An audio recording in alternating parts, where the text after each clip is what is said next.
Hello everyone, it's Dan at MC Technical here with another Minecraft video in my POG world. Today what we're going to mainly be working on is mainly villager stuff since we are in a village and we happen to have villagers right here. For example, we have this farmer and another villager that's stuck in this house that I did trap. So we're just going to start getting into basically what we're going to do today. Before I do that, I actually do want to sleep because it's raining and it's really getting on my nerves. All right, now that we actually slept, I can't speak. Now that we've actually slept, I do want to go into a creative testing world to kind of play around with villager mechanics basically and like test what kind of villager breed I can make. Either that or I'm just gonna start out with just making a hole and putting villagers in it. It's either or, but I'm gonna just go ahead and do that. So basically what I've done here with this design is how it works is like, this is using a mechanic I actually figured out myself, but there is a villager here and they breed and stuff. The baby villager can't spawn in like like a half area. It can't spawn under a slab, so it has to be forced to spawn here. Then when the baby villager grows up, it goes into the water stream, floats up, and then it comes in here. I will demonstrate this a little later, but I'm still stuck on trying to figure out how I get the bread to the villagers, because what happens is I can get the bread to the villagers with a dropper. It can go under here. It's pretty easy. But then when they try to distribute bread to each other, they just throw it above the slab, which they can't do anything with it once it's above the slab. So I'll have to try to find a way to fix that, and I'll get back to you guys when I do that. Everybody, I literally figured it out. I have an amazing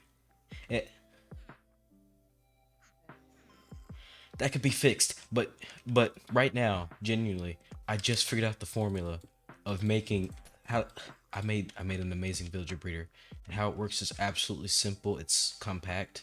It looks more bulky now that I have to add that, but it's nice, small, compact. Don't mind this, is not part of it, and it actually works.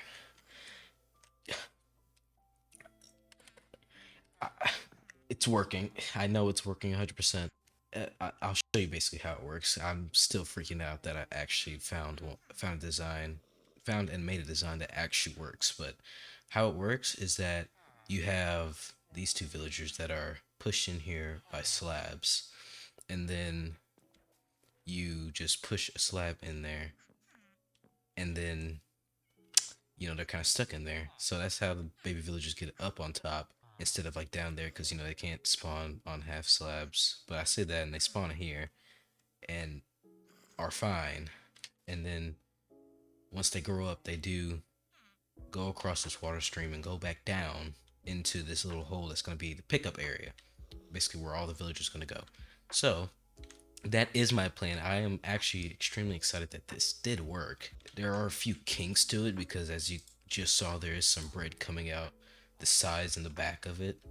But I'll go ahead and get back into my world and I'll try to go ahead and build this up.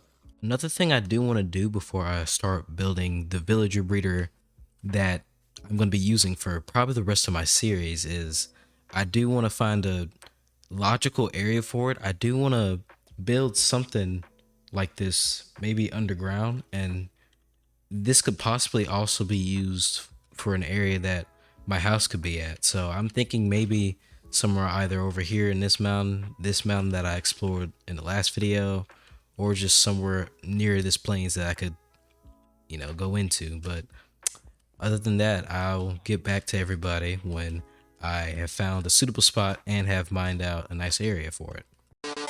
So what I've done here is I've actually digged out a nice organic spot for where the villager breeder is going to be.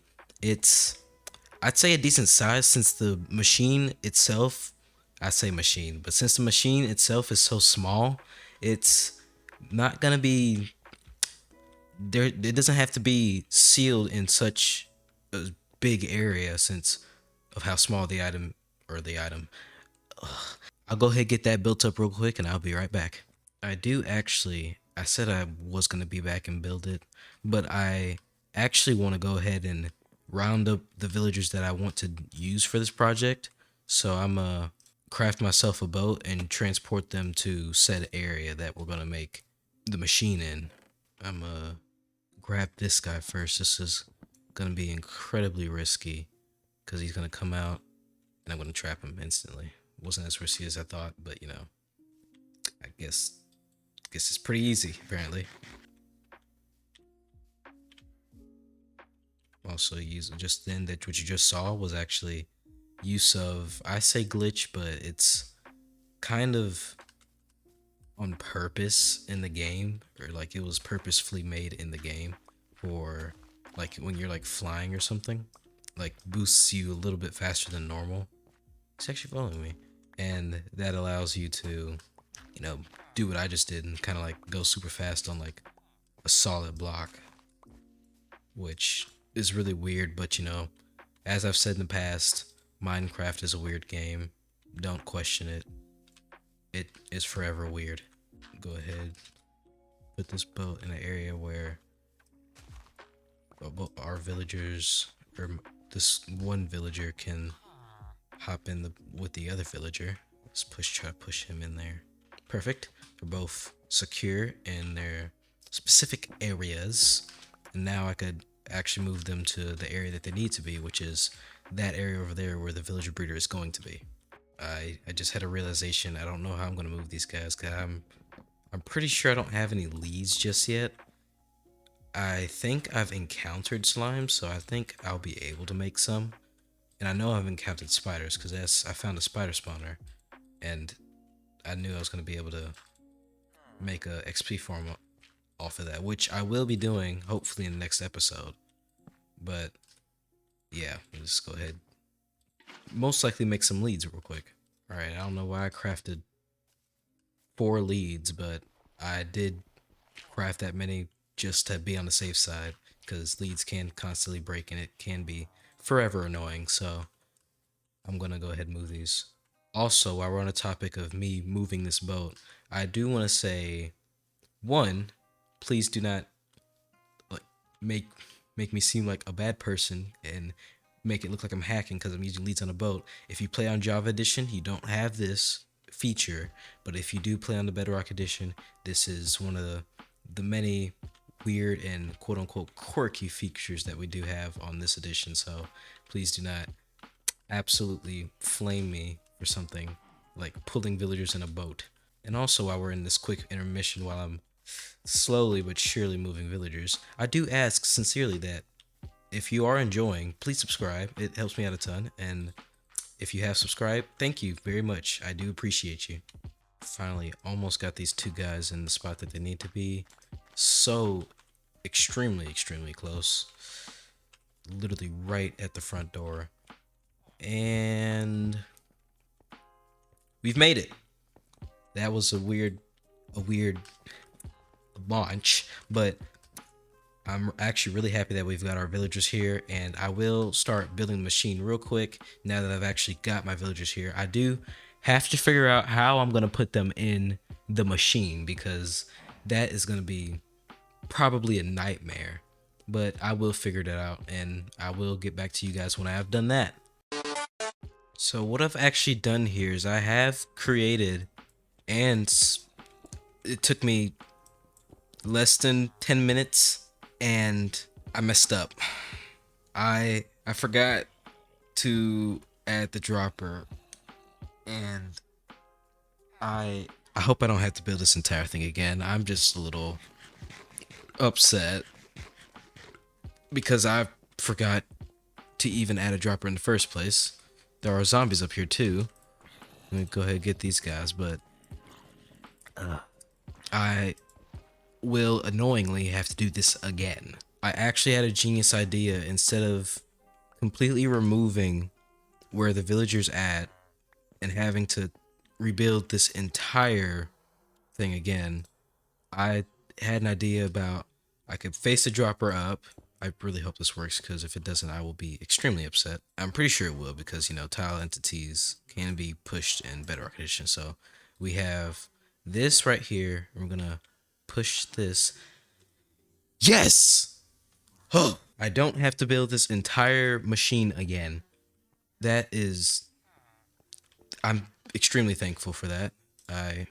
I'm gonna pat myself on the back right there, because I feel extremely smart right now. But now that I don't have to go in through go through the pain of rebuilding this entire machine, I'll go ahead finish the machine, and yeah, I'll just do that real quick. Finally, after suffering what felt like a lot of pain, I finally did finish the machine itself, and I have the bread mechanism going here right now. I don't have any bread in it as of now, but I do have it there. So what I need to do now is I do need to get loads of beds, which that's going to be interesting.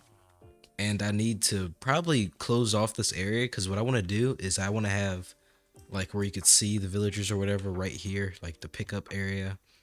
And then whenever I need villagers, whenever I make a trading hall, I would put the villagers over there. So that's what I'm going to be doing. I did also on my villager breeder almost forget one key factor, the extra slab that allows the bread to weirdly like shoot up and like go back down. I don't know how it's gonna operate if it's in a like more enclosed space than what it was in the testing world, but I'm hoping that it doesn't cause too big of a deal. As you can see, we just put in what would have probably allowed if I didn't put it in, it probably would have made me extremely confused how it wasn't working because it just wasn't working. Another thing is I also put the hoppers here because when bread is shot through the system, which I probably will patch this up here, but bread is shot through the system and usually inserts itself back into the dropper, so that's why I have the dropper right there for now. I'll also put a slab there so I could actually see things that's happening. Now, the next thing that'll be on my agenda is to start shearing loads of sheep because I am gonna need a lot of villagers most likely because I'm gonna be training quite a bit, and this is probably where I'm gonna get my core resources from, just villager trades, mainly librarians because librarians are some of the best traders, but I am gonna just basically grind getting so much wool, and I'm trying to get as much wool as possible without getting a wool farm, which is going to be an interesting turn for me because I really like things that are automatic. So this is going to be interesting. So it is the next day, and all I've got is these few sheep. So yeah, I'm definitely going to continue this in the next episode. So I'm going to end it here, guys. I do hope you enjoyed. Please leave a like if you did. Also, subscribe if you're new, and I'll see you guys in the next one. Stay strong.